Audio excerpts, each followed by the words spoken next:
Ang debosyon natin mula sa araw na ito, Martes, ika-1 ng Hulyo taong 2025, ay pinamagatang Buong Pusong Pagsunod. Ito ay mula sa panulat ni Dinang Julie Sipe, Pennsylvania, USA.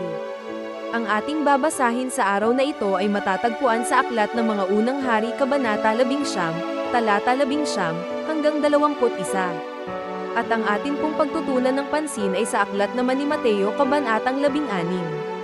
Talata 25. Sinabi ni Jesus, ang naghahangad na magligtas ng kanyang buhay ay mawawalan nito, ngunit ang mawalan ng kanyang buhay alang-alang sa akin ay magkakamit ito. Noong 2022, ginamit ko ang aking oras ng pagdedebosyon araw-araw para maghanap ng mga talata sa Biblia na hindi ko pa napag-aralan, mga hindi pa namarkahan ng aking highlighter o marking pen.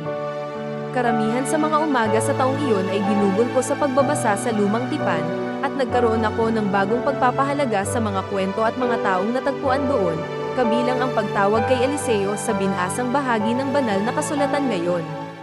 Nang tawagin ni Elias, kinatay ni Eliseo ang kanyang isang pares na toro, na inihanda para sa mga tao sa isang piging, isang salo-salo ng pamamaalam para sa kanya. Higit sa lahat, pinatunayan nito ang pangako ni Eliseo. Upang magluto ng pagkain, ginamit ni Eliseo na panggatong ang kanyang mga pamatok at araro. Sa ginawa niyang ito, wala nang pagkakataon pang bumalik si Eliseo sa dati niyang ginagawa o kung sino siya dati. Ganap na itinalaga ni Eliseo ang kanyang sarili sa pagsunod at pagtulong kay Elias. Upang maging tapat sa Diyos, kailangan nating itakwil ang ating sarili, tingnan ng Lucas 9:23, at kay Eliseo ay makikita natin ang magandang halimbawa nito. Ang pagtalikod sa mga nakagawian na at sa mga nakakasirang paraan ng paggawa ay maaaring mahirap.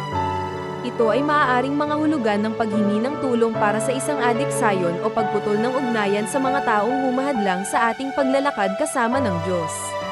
Bagaman maaaring masakit o hindi komportable na talikuran ang ilang aspeto ng ating buhay, ang mas malapit na kaugnayan sa Diyos na natatamo natin bilang resulta ay napakahalaga at walang katulad. Ang ating ipapanalangin ngayong araw ay tapat na pagsunod sa tawag ng Diyos. Tayo po ay manalangin. Ama naming nasa langit, salamat po sa iyong salita at halimbawa ng mga taong tapat tulad ni Eliseo. Ipakita mo po sa amin kung ano ang kailangan naming isuko upang mas mapalapit kami sa iyo. Amen. Ang atin pong iisipin ngayong araw, ano ang kailangan kong talikuran upang lubusang makapaglingkod sa Diyos. Pagpalain po tayong lahat mga kapatid, naway lumakad tayo na kasama ni Jesus.